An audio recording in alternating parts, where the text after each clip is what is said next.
Heather dit que ce soi-disant fantôme a griffé sa fille Lily et l'a attaquée elle aussi. Et il y a même eu un matin où je me suis réveillée et j'ai eu l'impression que quelque chose était autour de comme si des mains étaient autour de mon cou. Je suis donc dans ce rituel, en train de vivre une expérience de sortie de corps, de communier avec des démons, quand soudain, une silhouette d'une blancheur pure est apparue. Devant moi, dans l'esprit. Je faisais des cauchemars presque toutes les nuits, où des démons venaient littéralement m'attaquer dans mes rêves, dans mon sommeil. Je me réveillais terrifiée. 3 personnes humaines, 3 expériences et une présence. Une famille à Highland, dans le Michigan, pense que leur maison est réellement hantée et croit que quelque chose fait du mal à leur petite fille. Le journaliste Alan Campbell de Set Action News s'est rendu sur place pour voir par lui-même. C'est arrivé ici, dans cette pièce, alors que Lily, âgée de 15 mois, était dans son lit. Pris par la caméra, quelque chose passe devant son berceau, attirant l'attention de Lily. Quoi que ce soit, la famille dit que cela doit partir. C'est presque comme si elle voyait quelque chose que nous ne voyons pas. C'est une image que Heather et Josh disent hanter leur maison. C'était glaçant. C'était littéralement un frisson dans le dos, comme ce facteur du « et si ». Est-ce bien ce que je viens de voir? Sur la vidéosurveillance du couple, une forme semble bouger devant le berceau du bébé. Paniquée, j'ai arrêté ce que je faisais, j'ai couru à l'étage et j'ai pris ma fille dans mes bras. Heather dit que ce soi-disant fantôme a griffé sa fille Lily et l'a attaquée elle aussi. Ça nous fait peur de penser qu'il pourrait faire autre chose. Je veux dire, il y a même eu un matin où je me suis réveillée et j'ai eu l'impression que quelque chose était autour de comme si des mains étaient autour de mon cou. L'équipe d'enquêteurs paranormaux est venue et a essayé de répondre à certaines des questions et préoccupations du couple. Le père de Josh, Jim, dit que c'est peut-être quelqu'un qui a vécu dans cette maison auparavant. L'histoire qu'on m'a racontée, c'est que le monsieur qui vivait ici à l'origine se serait suicidé, apparemment, en sautant par cette fenêtre, qui donne, bien sûr, sur un étage complet en contrebas. Le couple dit qu'il ne sait pas pourquoi ce soi-disant fantôme s'en prend à eux, mais affirme qu'il ne veut rien avoir à faire avec ça. Ce n'est pas seulement elle que ça vise physiquement. J'ai l'impression que ça s'en prend aussi à moi. Je n'ai pas pu obtenir d'explication de sa part, vous voyez, donc c'est flippant, c'est ce que c'est. Pour l'instant, Heather et Josh disent qu'ils resteront ici avec Lily jusqu'à ce qu'ils aient économisé assez d'argent pour déménager. Pour cette famille, tout a commencé dans une maison qu'ils ne comprenaient pas. Mais pour la personne que vous allez entendre maintenant, tout a commencé par un rituel qui semblait inoffensif. Jésus-Christ lui-même m'a rencontré en plein milieu d'un rituel de sorcellerie.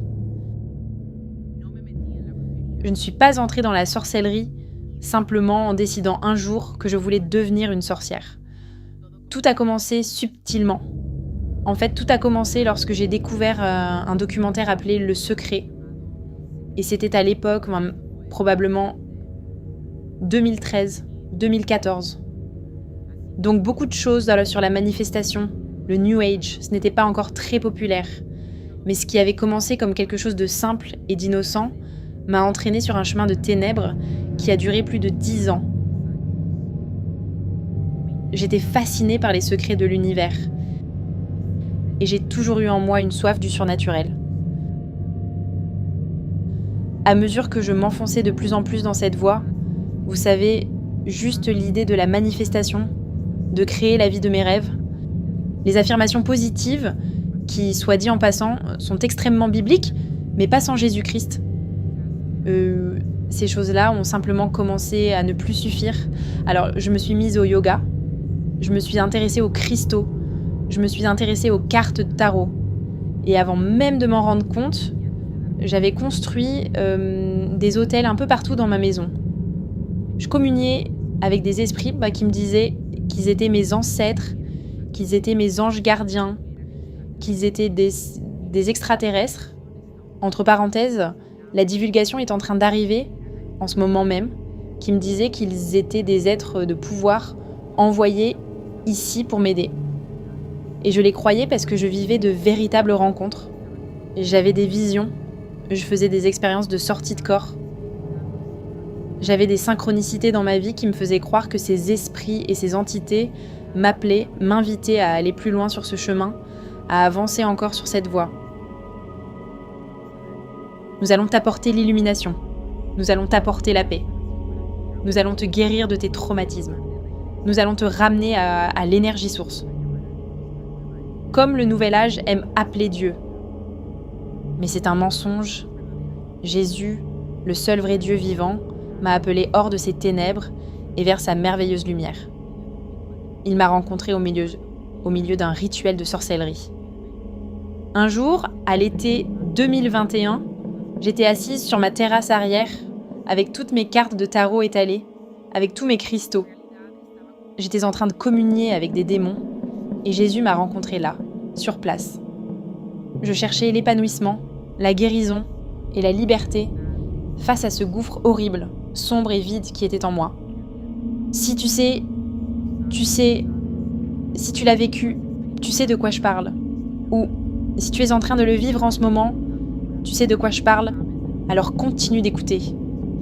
Je suppliais pour que ce vide soit comblé, pour que ce trou disparaisse, pour que cette obscurité et ce vide dans mon cœur et mon âme disparaissent à jamais.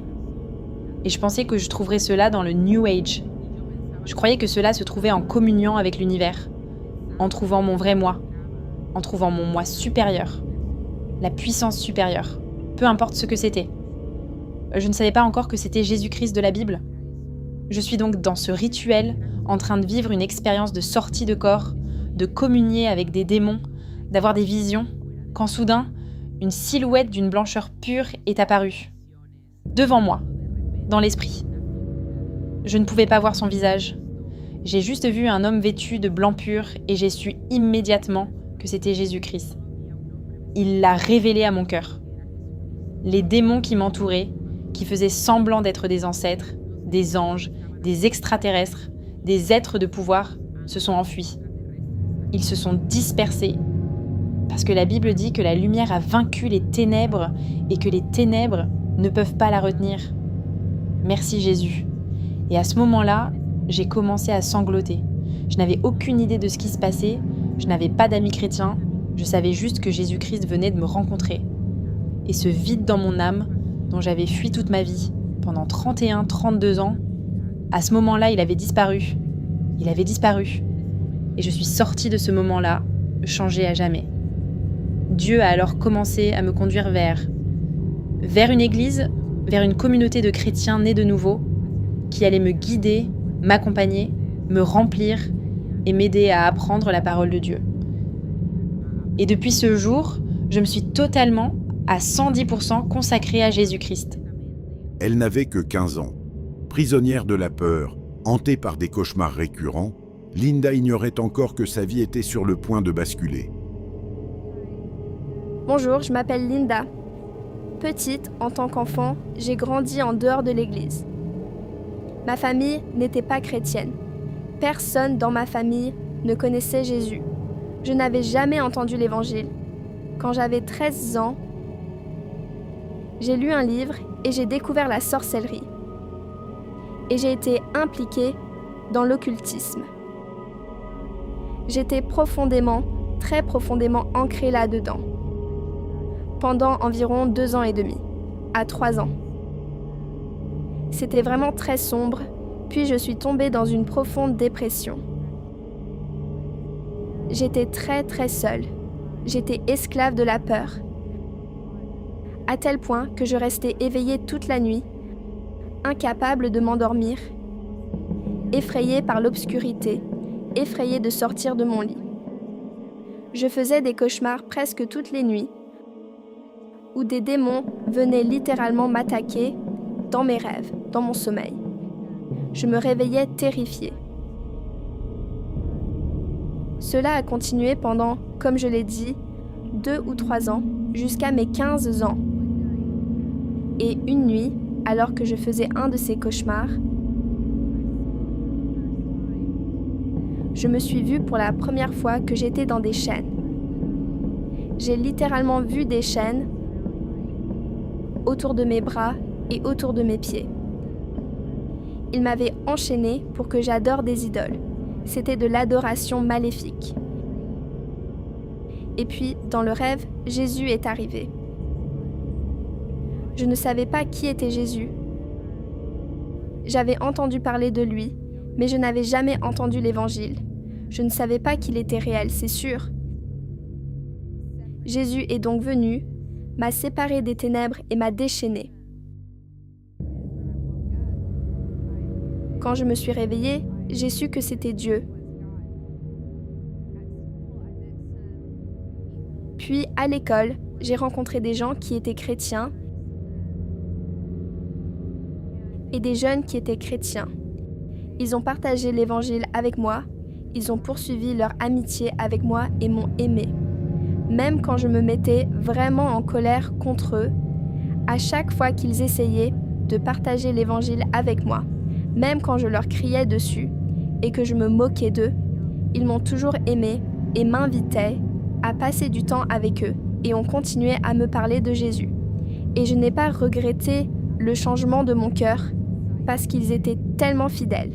Après environ 9 mois, j'ai décidé que j'allais essayer ce christianisme dont ils parlaient. Et donc, je me suis agenouillée à côté de mon lit une nuit. Je ne pensais pas que c'était une grosse affaire. Mais au moment où les genoux ont touché le sol, mon cœur s'est brisé et j'étais saisie de ce besoin désespéré de Dieu et j'ai commencé à crier. Je lui ai dit, « Si tu ne te montres pas dans cette pièce en ce moment même, et si tu ne me fais pas savoir que tu es réel, si tu ne fais pas quelque chose qui change ma vie, alors je ne veux pas continuer à vivre. Je te veux. Tu dois changer quelque chose maintenant. En fait, je ne me lèverai pas de cette place jusqu'à ce que tu me fasses quelque chose, jusqu'à ce que tu bouges. Je continuerai à prier aussi longtemps qu'il le faudra, jusqu'à ce que je te vois bouger. » Puis j'ai été soudainement couverte de ce qui semble être comme une couverture. Je ne pouvais pas la voir, mais c'était comme si un énorme doudou me couvrait de la tête aux pieds, littéralement. En esprit, c'était le sang de Jésus me couvrant de la tête aux pieds, me lavant de tous mes péchés. J'étais une personne différente quand je me suis réveillée le lendemain matin. Je suis allée à l'école et j'ai dit à tous mes amis « Vous ne croirez pas ce qui s'est passé la nuit dernière. Je suis une personne différente aujourd'hui par rapport à ce que j'étais hier. » C'était il y a environ 4 ans et demi. Au cours des années qui ont suivi, le Seigneur m'a conduit dans un voyage, me libérant de plus en plus de la peur, de la dépression, de la solitude, de toutes les choses qui faisaient partie de ma vie avant que je ne connaisse Jésus. J'ai été progressivement libérée de tout ça, et aujourd'hui, je suis libre de cet esclavage.